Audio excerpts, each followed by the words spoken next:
Hey guys, welcome to today's video. I am going to do my best to not mess up my nail polish as I just painted them very neon. There you go. Oh my God, they're like a neon, like a highlighter. I love this. This is a really horrible idea for me to be filming this video with kind of wet nails. Like, you know when they're like kind of wet, like they're kind of dry, but you know if you like really like use your hands a lot, you're gonna be in the danger zone. We're just gonna do our best to do this video in the danger zone because it's a dangerous video, okay? We're talking about products that suck. We're talking about things that did me wrong, that I do not like, that I would not recommend to my friends, you guys. So we're gonna chat about it all. I always do like to say, if these are items that work for you, there's nothing wrong with that.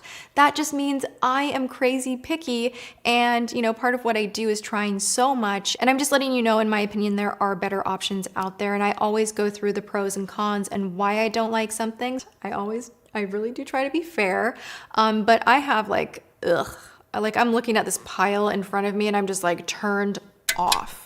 No. Okay, so let's hop right in. I already picked up one of these guys right here from Laura Mercier. This is a honey bath, and I remember wanting this for like the longest time. It's like way back when I was a teenager, and it was one of those episodes where like the audience got everything for the holidays.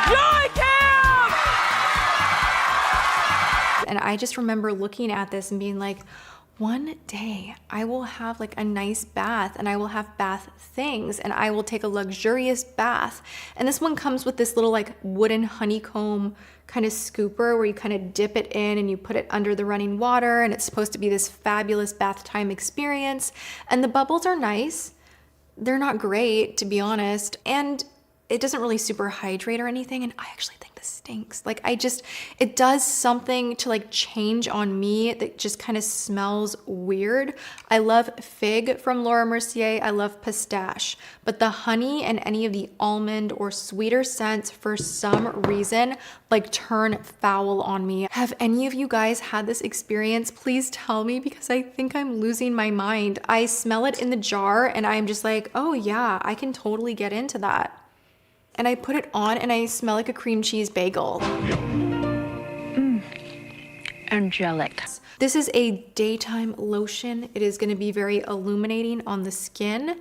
And it is, wow, I can smell that from here. Whew, that is rosy. It is very rose scented. Just, I'm in a garden right now.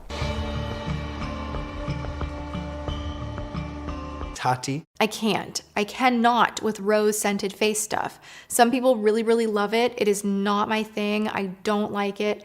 I don't like rose scented lipsticks, face sprays, face creams, foundations. Honestly, it just kind of makes me like uncomfortable. So, you guys know I love so much these two right here, the little pink ribbon, the blue ribbon. These mascaras have been such a game changer for me. I keep them in my purse. I keep them in a travel bag. I keep backups. It is my favorite mascara. I have no relationship with Sally's. So my brain is like, well, I need to try every single formulation. Like they have to have more that is even better that I'm missing. So I get kind of crazy and I'll search and search and search, and I found that they had this one right here that I hadn't tried. So this is the Collab Beauty mascara. It is called High Rise. So this is an intense lengthening mascara. This one, like I even tried just on the lower lash line for a while, like, well, maybe it's like just perfect for the lower lash. It's not. The formula's good. The brush is terrible. I am just not a fan. Also, I recently tried the Collab Beauty powder. This one is just chalky. Their eyeshadows, their blushes, so good. Like, I mean, next level, amazing good.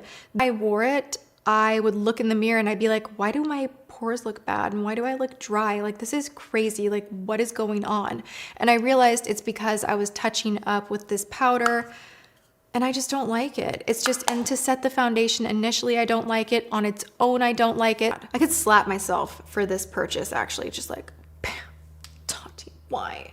So I kept buying more and more brow pencils. This one from Sicily, I was like, oh, maybe I can do like a cute little WTF eyebrow video. How boring would that have been? Let me try out a $70 eyebrow pencil that no one would ever buy anyway. There's nothing that great about this. let me make it quick. Yeah, this has like a cute little highlighter moment on here and a spoolie, but beyond that, it's just like, what's special about it? Not a lot. All right, I also have the Pow Wow powder.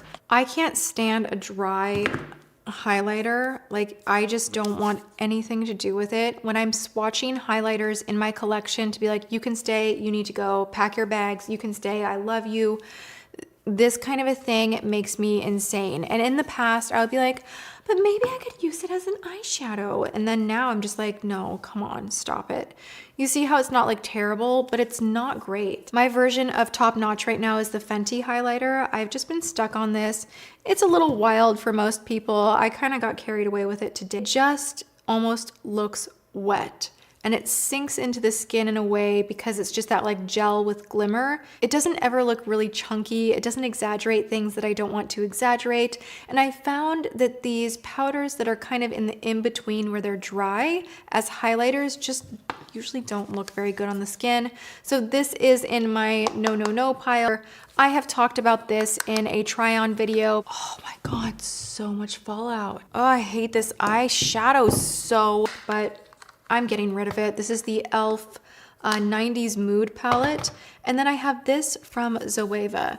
This is another one of those that I was just like, maybe I can make it work. Like maybe we can do this. It's like kind of waxy. The one that I love so much for contour is a Pro palette. You'll invest in this, but it is worth every penny, as something like this is just kind of lacking a lot of pigment. And I like using something a little more pigmented when it comes to, this is the Zoeva, this is the RCMA.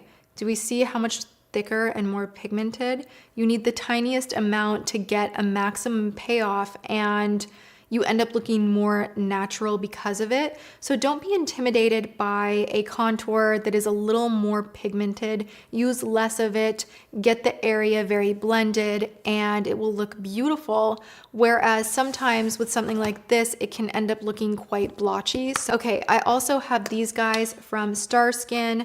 This is the 7-second morning mask. It's an all-in-one. I really don't understand what exactly this is. It says massage, exfoliator, toner, moisturizer, serum, mask, makeup, primer. It's an all-in-one.